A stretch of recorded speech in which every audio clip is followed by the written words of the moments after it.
വിവിധ മേഖലയിൽ പാകിസ്ഥാന്റെ വിവിധ മേഖലയിലേക്ക് ഇന്ത്യ മിസൈലുകളും ഡ്രോണുകളും ഉപയോഗിച്ചുകൊണ്ടുള്ള ഒരു തിരിച്ചടി നൽകുകയും ചെയ്തത്. പാകിസ്ഥാൻ പ്രധാനമന്ത്രിയുടെ വസതിക്ക് 20 കിലോമീറ്റർ അകലെ മാത്രമാണ് ഇന്ത്യ ഇവിടുന്ന് തൊട്ടുവിട്ട ഒരു മിസൈൽ ചെന്ന് പതിച്ചത്. അതുകൊണ്ട് തന്നെ പാകിസ്ഥാന് ശക്തമായ മുന്നറിയിപ്പാണ് ഇന്ത്യ നൽകുന്നത്. ഇന്ത്യ ഒരു തരത്തിലും ഒരു യുദ്ധം ആഗ്രഹിക്കുന്നില്ല. പക്ഷേ ഇന്ത്യ ലക്ഷ്യം വെച്ചത് ഭീകര ക്യാമ്പുകളെയാണ്. അന്ന് 9 ഭീകര ക്യാമ്പുകളെ ഇന്ത്യ ലക്ഷ്യം വെച്ചിരുന്നു. അത് പാകിസ്ഥാനിലെ 4 ഭീകര ക്യാമ്പുകളും അതുപോലെ തന്നെ പാക് അധിനിവേശ കശ്മീരിലെ 5 ഭീകര ക്യാമ്പുകളും ഇന്ത്യ ഓപ്പറേഷൻ സിന്ദൂറിലൂടെ തകർത്തിരുന്നു.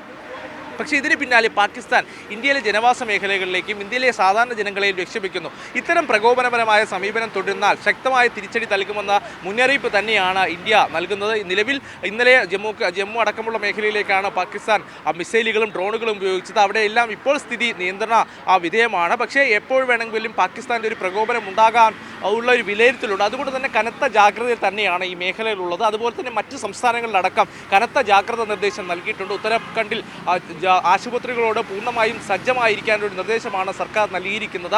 അതീവ ജാഗ്രത നിർദ്ദേശം ഉത്തരാഖണ്ഡ് സർക്കാർ പുറപ്പെടുവിച്ചിട്ടുണ്ട്. ജോലിയിൽ പോയ ഡോക്ടർമാരോടും അതുപോലെ തന്നെ മറ്റ് ഉദ്യോഗസ്ഥരോടും എത്രയും പെട്ടെന്ന് മടങ്ങിയെത്തണമെന്നൊരു നിർദ്ദേശം കൂടി നൽകിയിരിക്കുന്നു. അടിസ്ഥാന സൗകര്യങ്ങൾ, കിടക്കകൾ അതുപോലെ തന്നെ മറ്റ് അടിസ്ഥാന സൗകര്യങ്ങൾ ഒരുക്കണമെന്നൊരു നിർദ്ദേശം കൂടിയാണ് ഇപ്പോൾ ഉത്തരാഖണ്ഡ് സർക്കാർ നൽകിയിരിക്കുന്നത്. രാജസ്ഥാൻ അതുപോലെ തന്നെ പഞ്ചാബ് അടക്കമുള്ള സംസ്ഥാനങ്ങളിലും സമാനമായ രീതിയിലുള്ള നിർദ്ദേശങ്ങൾ ഇതിനോടകം തന്നെ സർക്കാരുകൾ പുറപ്പെടുവിച്ചിട്ടുണ്ട്. കൃത്യമായി പോലീസിനും അതുപോലെ തന്നെ മറ്റ് സേനകൾക്കടക്കം സംസ്ഥാനത്തുള്ള സേനകൾക്കടക്കം കനത്ത ജാഗ്രതാ നിർദ്ദേശമാണുള്ളത്. അതിർത്തി മേഖലയിൽ പൂർണ്ണമായും സൈന്യത്തിന് പിന്തുണ നൽകുക, ആവശ്യഘട്ടത്തിലെല്ലാം പൂർണ്ണമായും സജ്ജമായിരിക്കണം എന്നൊരു നിർദ്ദേശം നൽകിയിട്ടുണ്ട്. എന്തായാലും സുരക്ഷാ ക്രമീകരണങ്ങളും നിലവിലെ സാഹചര്യമെല്ലാം പ്രതിരോധ മന്ത്രാലയം വിലയിരുത്തി കഴിഞ്ഞു. ഉടൻ തന്നെ പ്രതിരോധ മന്ത്രി തന്നെ ഇക്കാര്യങ്ങൾ പ്രധാനമന്ത്രി ധരിപ്പിക്കുമെന്നതാണ് ഇപ്പോൾ മനസ്സിലാകുന്നത്. എന്തായാലും രാജ്യം ഏത് സാഹചര്യം നേരിടാനും പൂർണ്ണമായും സജ്ജമായിരിക്കുന്നു. പാകിസ്ഥാന്റെ ഒരു പ്രകോപനത്തെ അതേ നാണയത്തിൽ തന്നെ തിരിച്ചടിക്കാൻ തന്നെ ഇന്ത്യ തീരുമാനിച്ചിരിക്കുന്നു. അതേസമയം തന്നെയാണ് വിവിധ തീരുമാനങ്ങൾ, വിവിധ പദ്ധതികളുമായി ഇന്ത്യ മുന്നോട്ട് പോകുന്നത്. ആഗോളതലത്തിൽ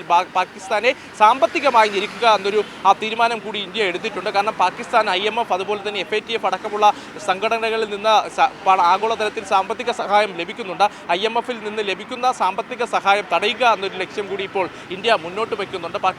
കാരണം പാകിസ്ഥാൻ ഇത്തരത്തിൽ ലഭിക്കുന്ന സാമ്പത്തിക സഹായം അത് ഭീകരരെ പിന്തുണയ്ക്കുവാനും ഭീകരവാദത്തെ പിന്തുണയ്ക്കുവാനും ഉപയോഗിക്കുന്നു എന്നതാണ് ഇന്ത്യ ചൂണ്ടിക്കാണിക്കുന്നത്. ഇത് കൃത്യമായി സംഘടനകളെ അറിയിച്ചുകൊണ്ട് പാകിസ്ഥാനെ ഒരു ഗ്രേ പട്ടികയിൽ ഉൾപ്പെടുത്താനുള്ള നീക്കങ്ങൾ ഒരുപക്ഷെ ഇന്ത്യയുടെ ഭാഗത്തു നിന്ന് നടക്കും. ഇതുമായി ബന്ധപ്പെട്ട ചർച്ചകളും ഡൽഹി കേന്ദ്രീകരിച്ച് നടക്കുമെന്നതാണ് മനസ്സിലാകുന്നത്. കേന്ദ്ര ധനമന്ത്രി നിർമ്മല സീതാരാമൻ ഈ യോഗത്തിൽ പങ്കെടുക്കും. അതുപോലെ തന്നെ കൃത്യമായ നിർദ്ദേശങ്ങൾ ഏതൊക്കെ തരത്തിലായിരിക്കും തീരുമാനങ്ങൾ എടുക്കുക. കാരണം വലിയ രീതിയിലുള്ള സംഘർഷ സാഹചര്യം നിലനിൽക്കുന്നത് കൊണ്ട് തന്നെ ഓഹ്രിയിലടക്കം വലിയ രീതിയിലുള്ള തകർച്ച നേരിടാനുള്ള സാഹചര്യമുണ്ട്. അതുകൊണ്ട് തന്നെ ഇതിനെല്ലാം പ്രതിരോധിക്കാനുള്ള നിലപാടുകളും ഈ യോഗത്തിൽ ചർച്ചയാകുമെന്നതാണ് മനസ്സിലാക്കുന്നത്. എന്തായാലും രാജ്യത്തെ സാഹചര്യവും അതുപോലെ തന്നെ മറ്റിടങ്ങളിലെ സുരക്ഷാ ക്രമീകരണങ്ങളെല്ലാം പ്രതിരോധ മന്ത്രാലയം ഇപ്പോൾ വിലയിരുത്തി കഴിഞ്ഞു. ഉടൻ തന്നെ പ്രധാനമന്ത്രിയെ കൂടി ഈ സാഹചര്യങ്ങൾ അറിയിക്കുമെന്നതാണ് മനസ്സിലാക്കുന്നത്. ഇതുകൂടാതെ തന്നെ രാജ്യത്തെ വിമാനത്താവളങ്ങൾ ഏകദേശം 27ഓളം വിമാനത്താവളങ്ങൾ ഇതിനോടകം തന്നെ അടച്ചിട്ടുണ്ട്.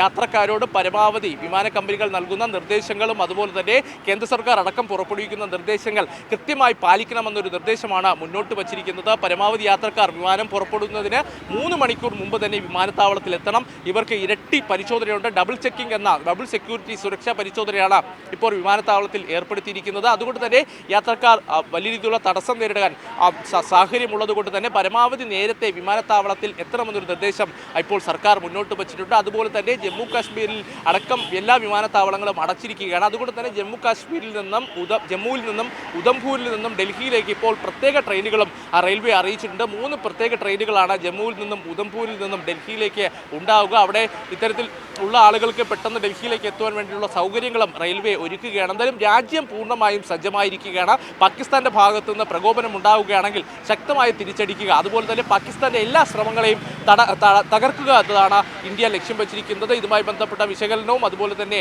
സാഹചര്യം അടക്കം കേന്ദ്ര സർക്കാർ വിലയിരുത്തി കഴിഞ്ഞിരിക്കുകയാണ്.